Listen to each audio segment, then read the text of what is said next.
que tuve hace un tiempo atrás con la profesora Claudia, encargada de convivencia escolar, comentando un poco sobre temáticas que podrían ser significativas para el contexto de los estudiantes. Surgió esta idea que se comenzó a materializar y comenzó a tomar forma luego de una intervención que tuvimos con la profesora Denise en consejo de curso, en primero medio, mi curso, donde pudimos identificar algunas inquietudes respecto de la de los estudiantes sobre temáticas vinculadas a violencia en contexto escolar. Y ahí comenzamos a articular un poco esta idea y la estamos llevando a cabo actualmente, ¿ya?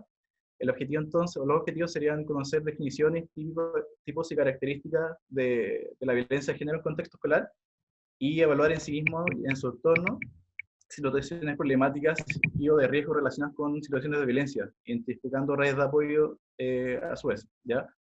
Primero que todo, tenemos que comenzar con entender qué sería violencia, ¿ya? Eh, ya sabemos que podría ser todo tipo de agresión o hostigamiento reiterado de un estudiante a otro en el contexto escolar, obviamente, donde también puede haber maltrato, humillación, temor, y puede ser cometido de un individuo hacia otro o de un grupo hacia otro, ¿ya? Cuando se da en contextos escolares, lamentablemente se van reproduciendo estas conductas, se van naturalizando, se van generalizando y a veces en contexto más extremo, obviamente, se puede volver un espacio bastante adverso para muchos chicos y chicas. Y obviamente todo colegio tiene protocolos y tiene ciertos procedimientos para abordar este tipo de situaciones. Pero ir un poco más allá, ir tratar de explorar quizás los orígenes de este tipo de violencia, por qué surge, por qué se da, ahí uno comienza quizás a hilar un poco más fino y comienzan a aparecer ciertas características que pueden ser súper cotidianas, pueden ser súper normales, naturales para nosotros, pero no nos damos cuenta de que estamos formando parte de quizás una cultura de violencia que en su momento puede llegar a agredir o maltratar a una persona. En ese sentido, recopilando un poco de información, yo tuve la fortuna de participar en una investigación de una universidad de la zona, donde investigamos una serie de datos, hicimos un barrio de información bastante significativo respecto a violencia de género en contexto escolar y nos encontramos con que a nivel latinoamericano, o por lo menos a nivel nacional, no hay mucha información ni muchos datos al respecto. Pero sí hay otras investigaciones que se han ido complementando respecto a esto, como por ejemplo la EMBAE, que es una encuesta que se realizó hace varios años atrás sobre prevención, agresión y acoso escolar, donde dos datos bastante preocupantes respecto a la violencia que se ejerce en los colegios. Y este ejercicio lo hice con un par de cursos, solo tomando en cuenta de que uno de cada 5 estudiantes afirma que son súper comunes las amenazas o hostigamientos dentro de los cursos. Entonces yo les dije a los chicos y a las chicas que calcularan más o menos. Si uno de cada 5 estudiantes en un curso de 40, ¿cuántos niños ya son del curso? Ellos empezaron a calcular y después les dije, ahora multipliquen eso por la cantidad de cursos que hay en un colegio. Y ahora tomemos ese dato y multipliquemos por la cantidad de colegios que hay en la zona. Y ahí ellos mismos se fueron dando cuenta de que esto se va multiplicando, probablemente a nivel nacional es un poco difícil quizá obtener un dato tan real y tan exacto de qué tipo de violencia se ejerce o de cuántos chicos han vivido, no sé, algún tipo de acoso o bullying, como se le conoce también. Entonces son datos que son datos, no es nada, pero si uno lo lleva a la realidad, uno comienza a preocuparse. En el caso de nosotros, los profesores y las profesoras, quienes vivimos obviamente día a día esto, eh, también nos provoca ruido, a veces nos dice, chuta, quizás me gustaría que no ocurrieran tal cosa, uno lleva a cabo, trata de ser lo más transparente posible, eh, llevar al pie de la letra quizás los procedimientos, registran el libro de clase y cosas que son propias del quehacer escolar, pero hay cosas que igual se escapan un poco de nuestras manos, ¿ya?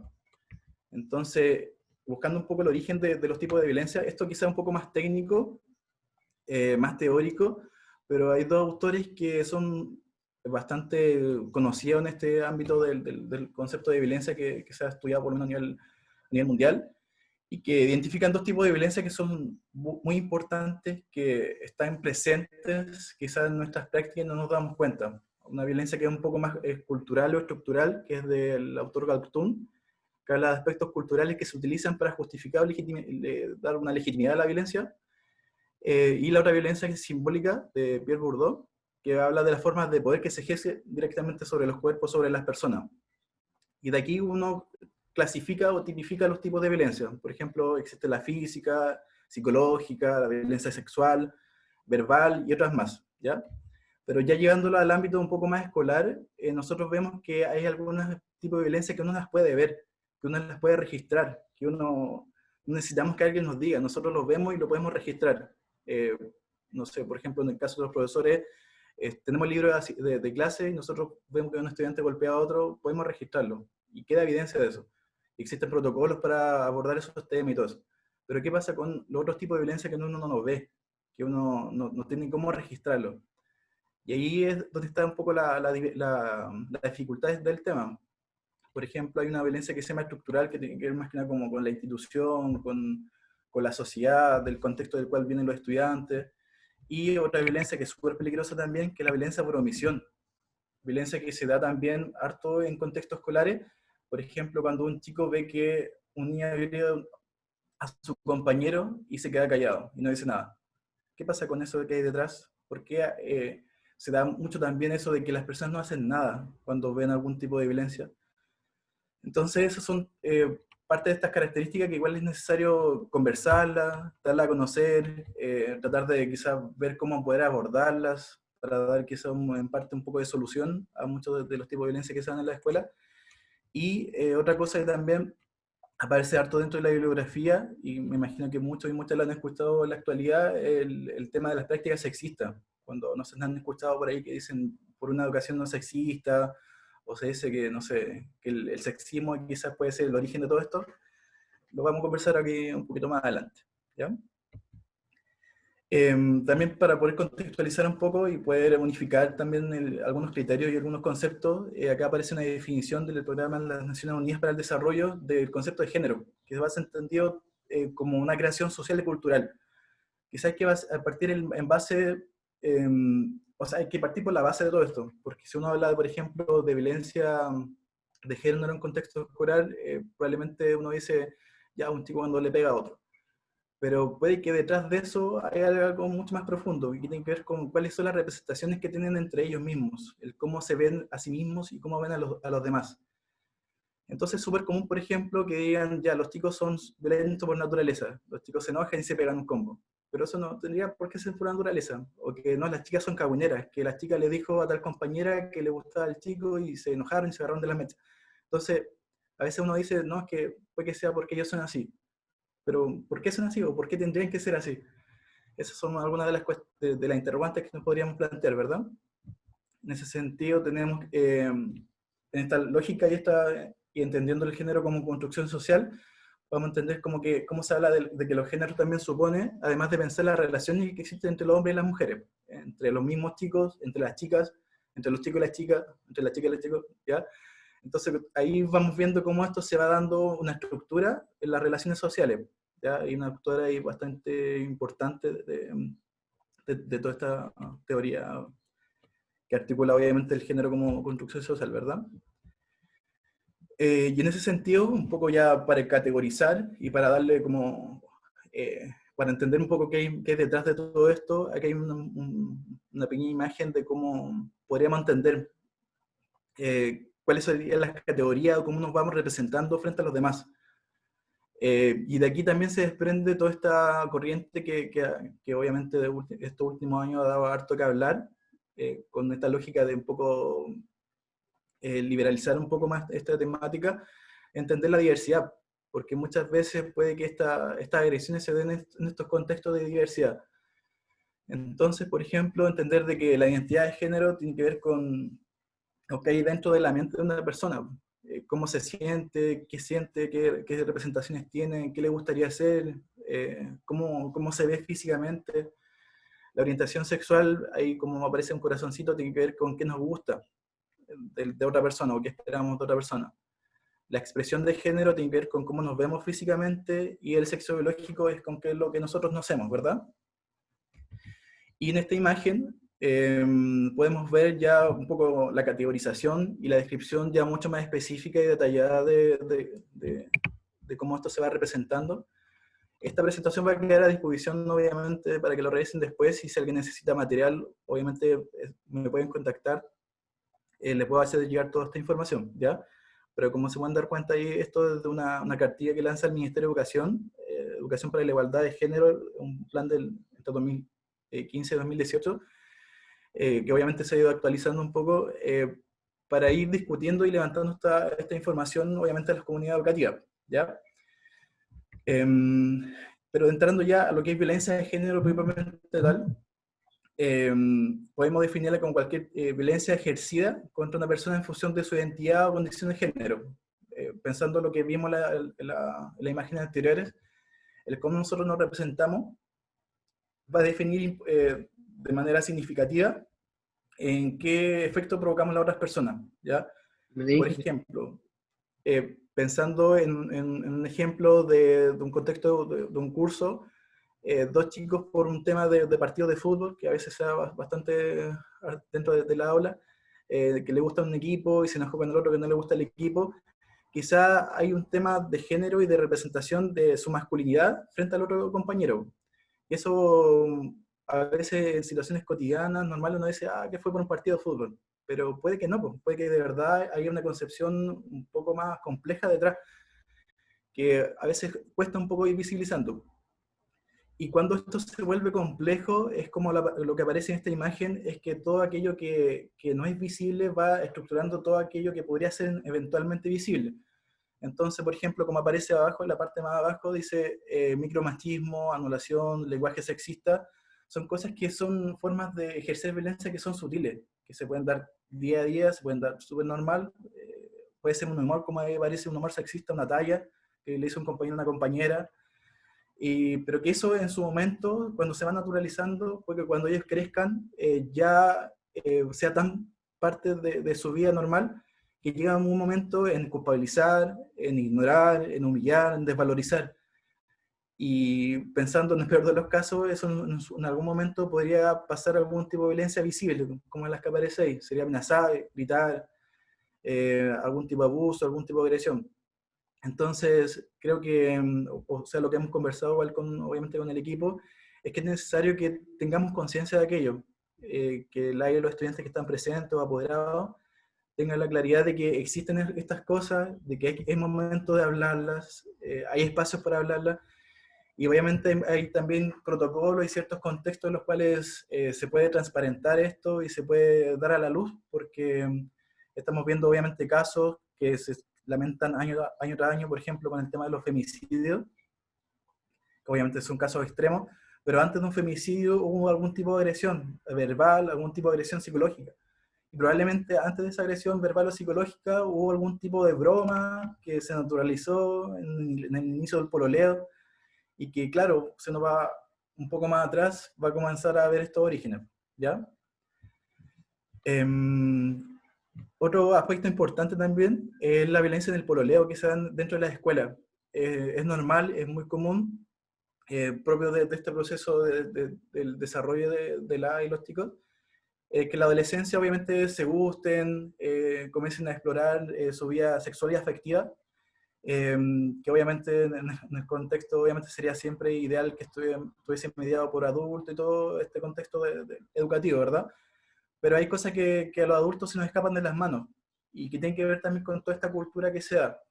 Y como aparece en el gráfico, en el esquema de al lado, los tipos de violencia físico, sexual o psicológico se evidencian harto en estos contextos educativos, como los mencioné. Pero estuvimos discutiendo ahí qué pasa en la actualidad en este contexto de pandemia. Ahí aparece que en el círculo central, que es la escuela, es el lugar donde convergen este tipo de actitudes de las personas. Pero ¿qué pasa cuando no nos estamos viendo físicamente? No sé si se pueden dar cuenta que ahí en el esquema aparece el ciberespacio como el círculo que queda más afuera. El ciberespacio en este contexto de pandemia está ocupando el centro.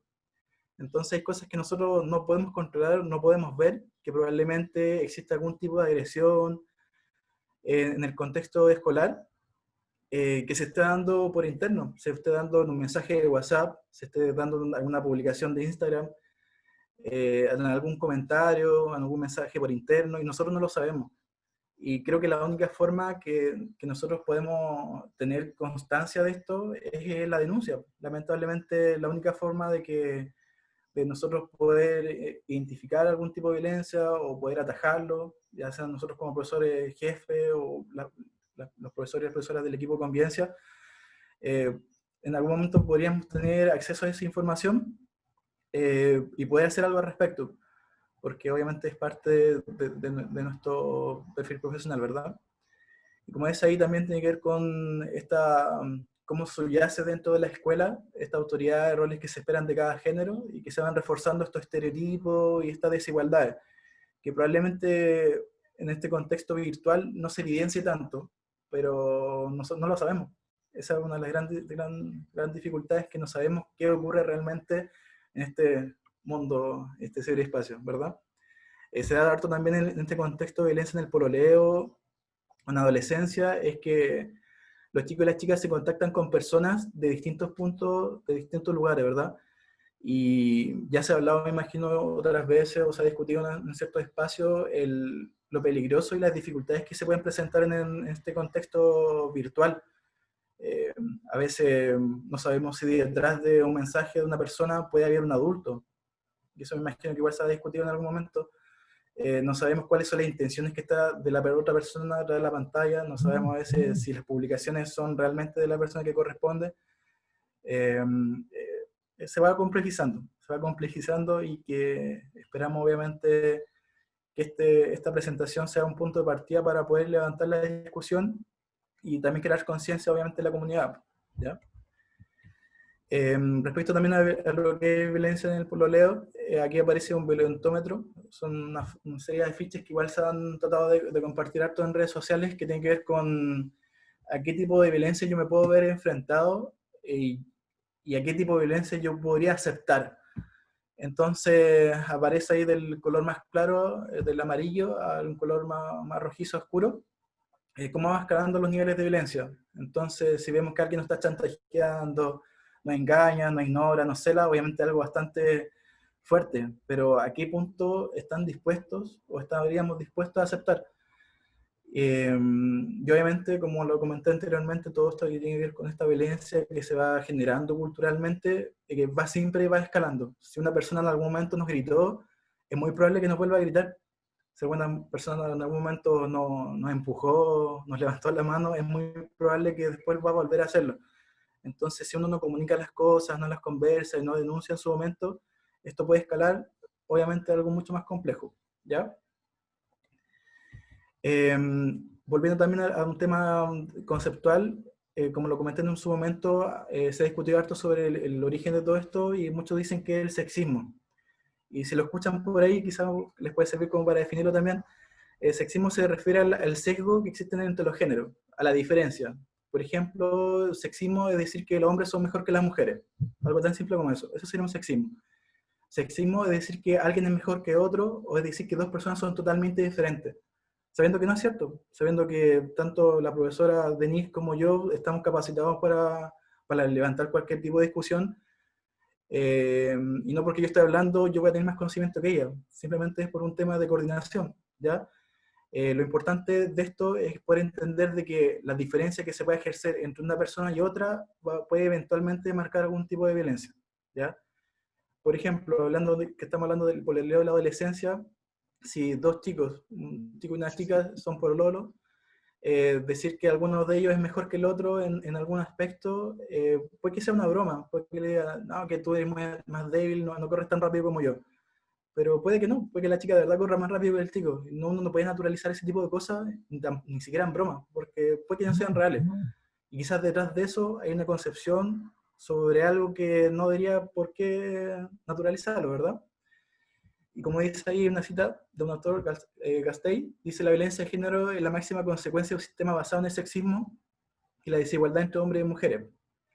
Por tanto, ahí vemos cómo esto se va a ir generando a través de algo tan simple como el sexismo, que podría ser una broma eventualmente, a que algo que eventualmente también podría provocar algún tipo de violencia, ¿ya? Y aquí tenemos algunos ejemplos, que también se ha visto harto en redes sociales, algunas de estos nombres que obviamente vienen son extranjeros, de estudios europeos principalmente, estadounidenses, y se tiene que ver con, más que nada apuntan a que la violencia la puede vivir cualquier persona, ¿ya? Obviamente se habla harto de los femicidios, harto de la violencia que se ha ejercido, esta violencia machista, patriarcal, como le quieran llamar. Hay que ir a la base. La violencia es una violencia, y da lo mismo a la persona que la viva, va a ser violencia igual. Entonces, en ese sentido, hay algunas palabras y conceptos que se han estado utilizando harto últimamente, pero que se puede aplicar a cualquier persona. Por ejemplo, hay el mansplaining, dice el hombre incrédulo que cuestiona el conocimiento tratando de eliminar su discurso de sabiduría. Claro, esto aplica obviamente a los hombres, muchas veces adultos, es que dicen, ya la chica no, sí, está comentando algo, pero yo estoy hablando. No sé, puede que se dé en contexto, en algún tipo de contexto, ¿verdad? Pero puede ser también para en otro, hacia otra persona, no necesariamente obviamente de un hombre a una mujer, se puede dar en cualquier contexto, en cualquier situación, y nosotros tenemos que estar conscientes de aquello y tenemos que tener la capacidad obviamente para poder identificarlo y poder decir, oye, basta, esto no está bien, ¿verdad? Bueno, ya como concluyendo un poco, vemos que el género ya es una construcción social. Obviamente, si alguien no está de acuerdo con esto, es totalmente válido. Estos son solamente parte de algunos estudios y alguna conceptualización, y que todo esto es dinámico. No es como que alguien diga el género es una construcción social y una ley absoluta, ¿verdad? Cualquier podría refutar esto, pero todos sabemos que hay algo que se va construyendo socialmente y cómo nosotros lo representamos va a ser diferente. En algún momento de la historia los hombres guerreros usan pelo largo y cabellera, ¿verdad? Después eso cambió, usan el pelo corto y va a ir cambiando todas las costumbres, todo, es parte de la cultura, ¿verdad? Pero todas esas representaciones que nosotros tenemos a los demás es lo que va cambiando y es lo que hay que tener cuidado, porque, no sé si, bueno, yo soy profe de historia, pero en algún momento en Grecia y Roma, entre los hombres era muy común visualizar y erotizar mucho la figura del cuerpo humano masculino. Y eso para ellos, para su cultura en algún momento era normal. En la actualidad a los hombres como que les da vergüenza decir que el otro hombre es atractivo.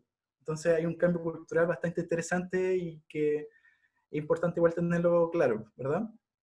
La segunda conclusión sería que el sexismo es entendido como el sesgo dentro de los géneros, o esta diferencia que se puede establecer entre las personas, que son reproducidos y naturalizados culturalmente. Y que esa naturalización hay que tener mucho cuidado, porque puede que sea una broma, puede que sea alguna idea que quede dando vuelta ahí, y que no sabemos si a la otra persona le está afectando, ¿verdad? Y finalmente es que el sexismo es el origen y la causa de la violencia de género, según la revisión bibliográfica que he realizado y que dominamos un poco, apuntan a eso, apunta a que estas bromas y estas diferencias que se ejercen entre las personas eventualmente en algún momento podrían ejercer violencia, como las que les mencioné anteriormente. Y de esas violencias, las más peligrosas son las que nosotros no vemos, que son las que van subyaciendo ahí entre quizás las palabras, no sabemos, ¿verdad?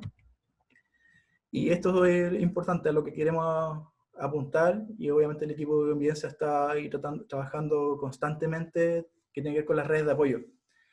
Acá agregamos un fondo de orientación que dice, nada justifica la violencia contra la mujer, pero obviamente cualquier persona que es violentada puede acceder a este tipo de fondo de orientación.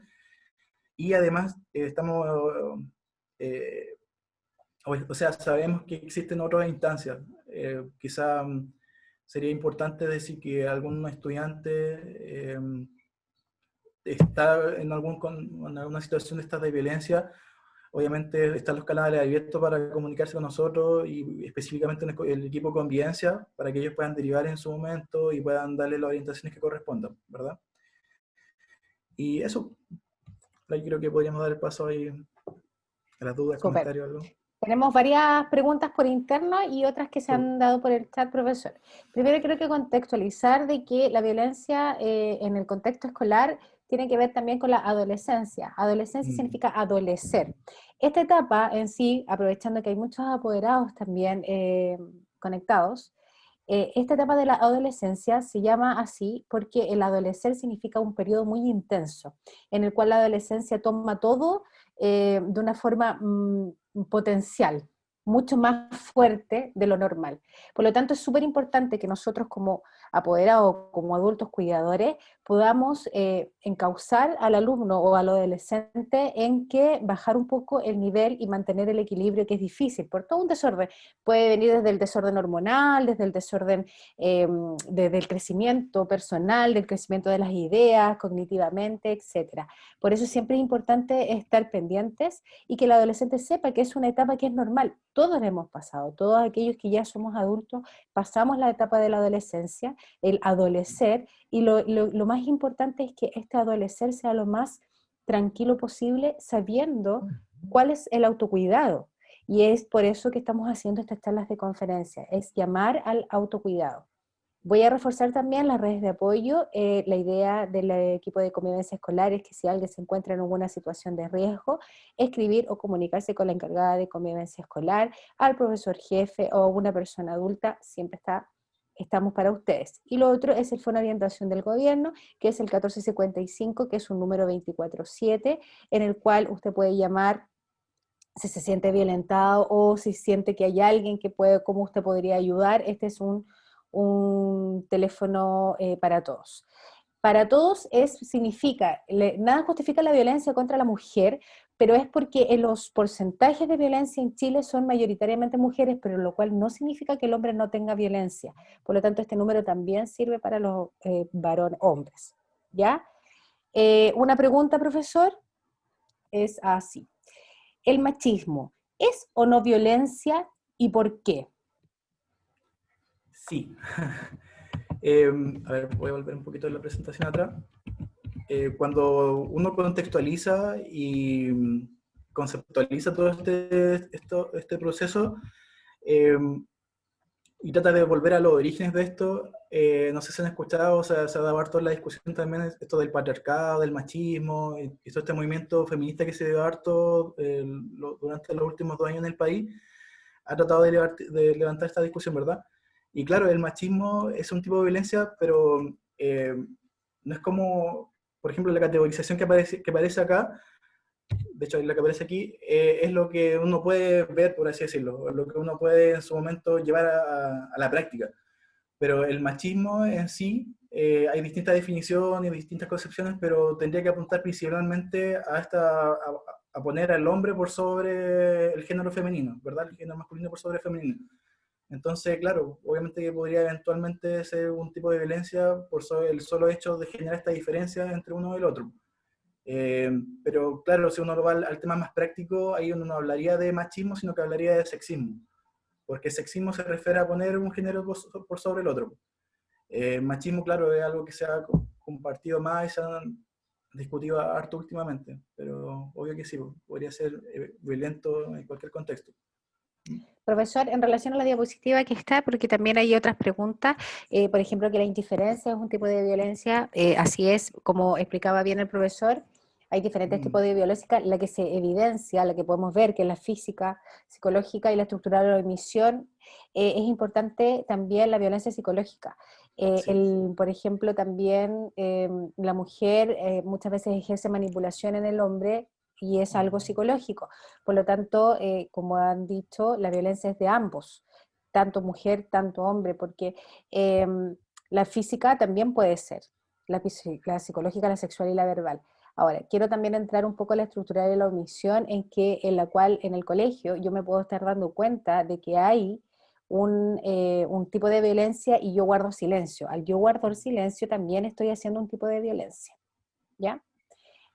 Siguiente pregunta.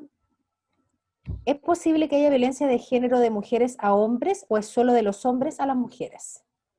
Sí, como lo dije en algún momento, violencia es violencia. Da lo mismo cuál sea la orientación o el objetivo de ella, es violencia. El tema es que, como lo comenté, dentro de estas últimas investigaciones y discusiones que se han dado sobre el tema, hay algunos autores incluso que son un poco más radicales y dicen que la violencia de género es el origen de todo tipo de violencia. ¿Por qué? Porque a veces uno dice, claro, violencia que se puede ejercer, no sé, una guerra, que van y se matan en una guerra, detrás hay una concepción de cuál es más fuerte. Entonces, el hecho de que una persona se sienta más fuerte que otra tiene que ver con violencia y tiene que ver con este origen que podría ser incluso de género. Entonces da lo mismo si es entre hombre y mujer, entre mujer y hombre, entre chicos, entre chicas, da lo mismo. La violencia es una sola y esa es la que hay que identificar y atajar en algún momento. Exacto.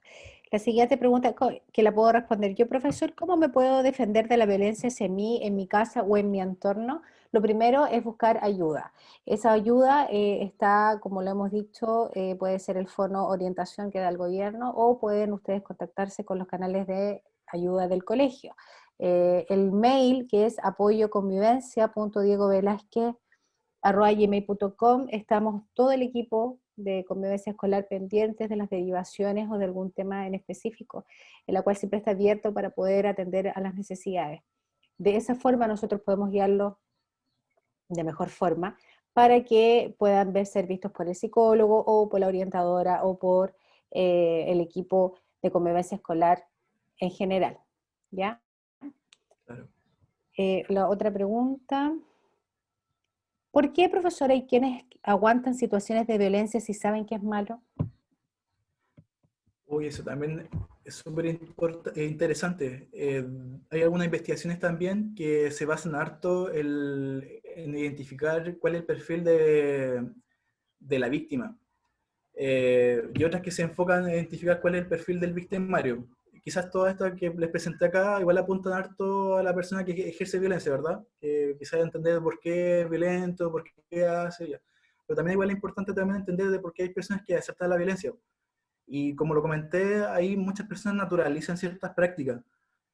Quizás en otras generaciones, quizás las generaciones de nuestros padres, nuestros abuelos, vivieron otro tipo de enseñanza, otro tipo de conducta, y probablemente ellos sí naturalizaban ciertas cosas que ahora en la actualidad nos parecerían de verdad descabelladas. Algo tan simple como, no sé, decir que los roles de la casa son diferenciados, eso creo que en la actualidad ya no va, ¿verdad? Eh, y algo tan simple como eso que se va naturalizando culturalmente, eventualmente podría llevar a un tipo de violencia. Y hay personas que dicen, ya tú, si le grité, le alcé un poco la voz, y él también me alzó la voz, eh, claro, es parte de quizá la discusión. Pero si se hace eso recurrente y uno dice, ya lo hemos hecho otras veces, es que nosotros siempre peleamos, es que nosotros siempre nos gritamos. Y ahí de a poco la gente va naturalizando las cosas y no se da cuenta que en su momento algo tan simple como levantarle la voz a otra persona puede llevar quizá a otro tipo de violencia. Y pasa en algunas personas son más radicales y dicen, no, es que la persona, ¿cómo puede ser tan estúpido para aguantar algo así? Pero uno no sabe qué pasa en la vida de cada persona, de cada familia, entonces igual hay que tener mucho cuidado con cómo uno también se expresa respecto a este tipo de cosas. Porque puede que alguien esté viviendo violencia y le cuesta tanto decirlo que en algún momento cuando lo comunique, que te traten ahí de que no fuiste inteligente por no haber parado esta violencia, es un poco muy violento. Podría eventualmente también ser violento. Un poco hablando contextualizando lo que usted dice, profesor, me quiero rescatar en los tiempos antiguos a los tiempos de ahora. Efectivamente, antiguamente se callaba, había mucho tipo de violencia. En la época, no hace mucho, en la época de nosotros, los sobrenombres estaban al día. O sea, yo puedo decir que, aunque sigue pasando, ahora ha bajado un poco porque hay una conciencia en el sentido de hacerle daño al otro. Ya, esto siento que yo, la generación de nosotros, la generación adulta, de cierta forma he sido dañada en este tema de la violencia porque se ha naturalizado mucho y por eso es importante romper este círculo en los apoderados hacia los niños, porque los niños vienen con una mentalidad totalmente diferente ahora. Ellos están en la era de la comunicación, en la era en la cual saben, la mayoría, porque se informan, porque lo conversan, en que los tipos de violencia. Entonces es el rol del apoderado, el rol del adulto, romper estas cadenas y no naturalizar ciertas conductas. Exactamente. Tengo otra pregunta, profesor.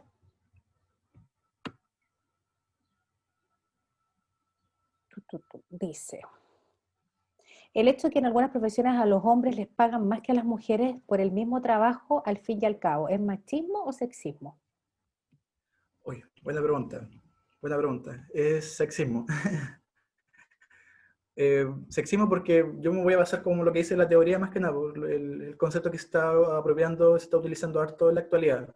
De hecho, eh, lo que dicen muchos autores que apuntan a que esa diferencia que se ejercen entre las personas es sexista, ¿ya? ¿Y por qué menciono tanto el concepto de sexismo también? Porque, volviendo a lo que queremos apuntar también con esta presentación, es que se puede ejercer para cualquiera de los dos lados. Pero claro, si uno ve la actualidad en estas cifras, y particularmente en las nacionales, vemos estas diferencias que existen entre el sueldo, por ejemplo, del hombre por sobre el de las mujeres. Tiene que ver con otro origen que es un poco más complejo y quizá a alguien obviamente le interesa explorar mucho más allá. Bienvenido, que tiene que ver con toda esta lógica patriarcal que podría haber detrás.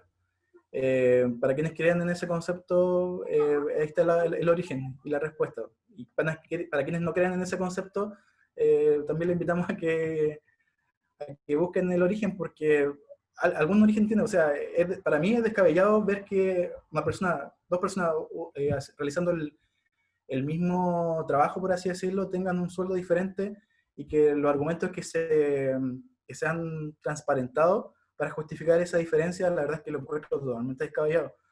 Entonces, por lo mismo, como dice ahí bien la profesora Paulina, somos agentes de cambio, ya sea nosotros, los profesores y las profesoras, estudiantes y las personas que están presentes, es momento de visibilizar las cosas, de decirlas, porque si hay algo que de verdad no está funcionando como debería funcionar, o que cosas que uno piensa que podrían ser lógicas y que no están funcionando como deberían, es momento de visibilizarlas. Pero ahí tendría que ser el sexismo. La profesora Nancy nos está aportando algo muy importante. Dice, en el contexto del hogar también es fundamental para generar cambios de paradigma. Los hijos reflejan lo experimentado en los hogares. Los Exactamente. gritos, los improperios y finalmente los golpes forman parte de la interacción entre los miembros de la familia. Exacto, es un poco lo que dije anteriormente. Muchas veces los adultos hemos normalizado ciertas conductas porque vienen de atrás, pero es hora de ser un agente de cambio, como dicen los profesores, y un poco de romper estos estereotipos y estos paradigmas. Exactamente. Hay algo muy interesante en el chat que tiene relación con el autoestima, que la mayoría de las personas que ejercen violencia tienen problemas de autoestima. Ojo acá, y es algo que habíamos conversado con un profesor Sergio para reflexionar. Aquí hay dos problemas, la víctima y el victimario, ¿no es cierto? Entonces, perdón, la persona que es agresora y la víctima. Ambos tienen un problema, pero el que tiene el mayor problema es la persona que ejerce la violencia. Cuando la persona que está recibiendo algún tipo de violencia entiende el por qué la otra persona está haciéndolo y no se hace cargo de eso, se aliviana la carga. Si a mí me dicen por interno, por Instagram, por cualquier lado, red social, de que yo soy un improperio, de que soy fea, de que soy, no sé, cosas graves, si yo lo recibo, yo debo saber de quién viene. El problema es la persona que lo está diciendo, no es la persona que lo está recibiendo, y eso es algo sumamente importante, sobre todo en la etapa de la adolescencia, ¿ya? Cuando una persona tiene la autoestima muy baja es generalmente, o la persona que tiene problemas es generalmente la que ejerce violencia al otro. Por lo tanto, la persona que tiene que hacerse cargo es la otra, no quien lo recibe. Cuando se entiende eso, se rompe el círculo, porque si una persona está ejerciendo violencia y yo no hago omisión, que es un tipo de violencia, y yo digo, oye, va a quedar ahí. Y al final la persona, entre comillas, en ridículo va a quedar la persona que quiere ser agresor. Pero si yo me uno, voy a hacer la violencia. Y estoy tapando el problema de base de la persona que está ejerciendo la violencia. Por lo tanto, es muy importante que si yo siento que estoy siendo atacada o atacado por alguien en algún tipo de violencia, informarlo. Y eso no significa ser sapo, no significa que esto, sino que es porque la otra persona está teniendo un problema. Piénsenlo así y así podemos romper esto del tipo de violencia. Exactamente. Por eso la encargada de convivencia escolar dice, por eso apuntamos a promover prácticas de autocuidado. Mucho se habla de violencia, pero ¿qué debemos hacer? Promover qué acciones, el buen trato. Excelente. El buen trato parte desde el principio, parte desde saludar, parte desde decir buenos días, buenas tardes, permiso, voy saliendo, entro, etc. Todo eso genera un ambiente que no llama a la violencia. Yo creo que Así es es. importante tratar a los dos, ya que los dos tienen problemas, víctima y victimario. Así es. ¿Alguna otra pregunta que tengan? ¿Alguna otra duda? ¿Ninguna?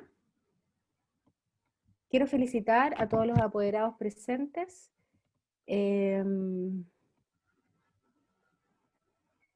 Profesor Sergio, ¿puede dejar de compartir su pantalla para poder verlos a Sí, todos? Un momento. ahí sí. Ok. Primero que todo, felicitarlos. Gracias por estar acá. En algún momento fuimos 71 personas. Eso es harto. Gracias. Es una instancia de conversación, como dice la profesora Macarena, en la cual nos hace hacer una reflexión y mejorar los aprendizajes. Cómo nosotros, como apoderados, podemos ayudar a nuestros educandos y además cómo nosotros o ustedes como adolescentes pueden afrontar con información, que es lo más importante. La información es poder. Siempre se los hemos dicho, siempre lo hemos tratado de los profesores inculcar. Agradecer al profesor Sergio, muchas gracias profesor por su excelente participación, por su excelente todo, quedó muy claro, no veo más preguntas en el chat, así que un abrazo, los dejamos cordialmente invitados a nuestra segunda conferencia, en la cual va a ser avisada con prontitud a través de las redes sociales y a través de sus grupos WhatsApp que sabemos eh, que tienen por ahí. Emerson dice que hay una pregunta, si hay preguntas, dice. ¿No? No, no hay más preguntas. Ok, un abrazo grande a todos, les deseo una excelente tarde, nos vemos muy Chao. pronto. Muchas Muchas gracias. gracias. Chao. Gracias a todos. Chao. Chao. Chao, chao.